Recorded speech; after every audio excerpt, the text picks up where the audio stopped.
Hello and welcome to another episode of Cover to Cover, because there's nothing like books. Our book today is a very interesting simile between life and poker. Funny, isn't that? The author of the book, Annie Duke, was a professional poker player most of her life. Based in the US, she's one of the very few women poker players who went on to win the coveted World Series of Poker Championships in 2004 and National Heads Up Poker Championship in 2010. The title of her autobiography, How I Raised, Folded, Bluffed, Flirted, Cursed, and won millions at the World Series of Poker, has left me curious. I do hope to pick it at some point later too. Through this book, she shares her experiences of poker and brings a very interesting comparison between decisions in poker and decisions in life. As the name suggests, thinking in bets, the book is a very interesting take on how all our choices are finally a bet, and how if we could understand our patterns, maybe we will start making more intelligent bets. It also tells us how biases affect us and our decision making, and how we can train our minds to be more aware of them.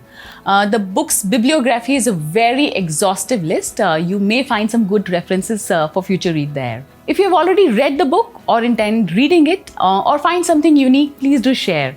It's always nice to hear someone else's perspective. Here is what I liked and my perspective. 1. Our bets are as good as our beliefs. Duke spends some time discussing how our beliefs are formed and how for us it is very easy to believe and very difficult to verify, and how these beliefs impact our decisions.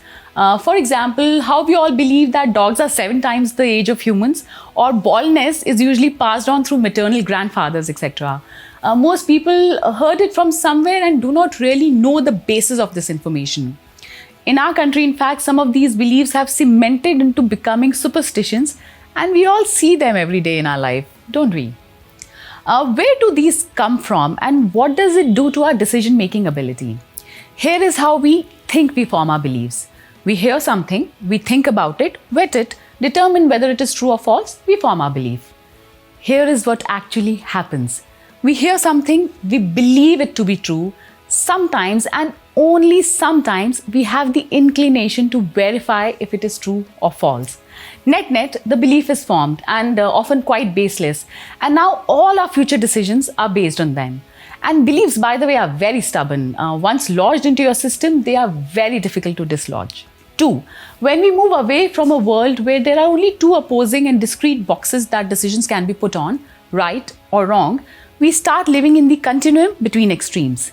In simpler words, we need to stop thinking in black and white, like life was a binary table of some sorts, zeros and ones, sahi or galat. In reality, our decisions can be everything in between and more. It's an entire shade card of grays. How many times have you caught yourself taking a decision which you think is right but is wrong for someone else? And I'm not just talking ethically or morally. That I think is easier, even at a very base value system level. Basically, making better decisions, as Duke says, becomes about calibrating all shades of grey. 3. Maybe you are the problem. Do you think? Duke gives anecdotes of people constantly putting the drama of their lives outside of their control. That is luck. It is a great way of making your wrong bets don't seem wrong. In my experience, I do know that some people somehow just continue to struggle, years on years. It's almost like a bad luck series. If you take a step back and see, there is a clear pattern. Bad lifestyle leading to bad health, bad money management leading to failure, or just falling in the same trap of emotions and getting into the wrong relationships every time. How does that happen? Maybe we are the problem, do you think? In my coaching practice, I come across a variety of people. Some of them come to me asking for a solution or asking for help with a problematic behavior, but really want validation for what they want to continue doing.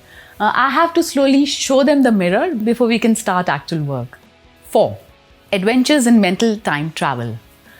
Duke talks about 2 things in this chapter that caught my attention. 1, how all our bets or decisions are emotional. Till very recently, I did not believe that. I believed that typically we take most decisions applying a lot of logic and data, etc. I now think otherwise. She goes on to talk about how our in-the-moment emotions affect the quality of our decisions, especially when it comes to relationships. And 2, she refers to Susie Welch's tool of 10-10-10, basically bringing the future us more into the moment now. So, for example, a really bad night at the pub, which landed you embarrassed and angry, would not seem that bad a year later, right? It may even become your own joke on yourself. However, how did you feel at that moment? Probably you thought this was the worst night ever. How unlucky of you to get into something like this, etc. So every time you're in a situation, think of how you will feel in 10 minutes, 10 months, and 10 years. Maybe the situation may not seem that bad, and hence you will be able to take that decision in a less emotional way. 5. Making better decisions starts with understanding this. Uncertainty can work a lot of mischief. According to Duke, the quality of our lives is the sum of the quality of decisions we make plus luck. She gives multiple examples of how a well thought through decision can go wrong in the end. For example, you've planned this event really well, all is in place, you've been working on it for months and it starts to rain. Or you could have followed all traffic rules, yet meet with an accident and land in the hospital. When I read this, I debated it in my mind. We all go through this feeling every now and then. That lucky guy, he did not really work hard, yet got it all, right? Basically putting a lot of weightage on luck. I have personally always propagated taking charge and control of things and not blaming luck or circumstances at all. Her take, however, left me thinking. I want to open this to the listeners. What do you think? How important is luck in our lives, really? I look forward to hearing your comments, suggestions, and ideas.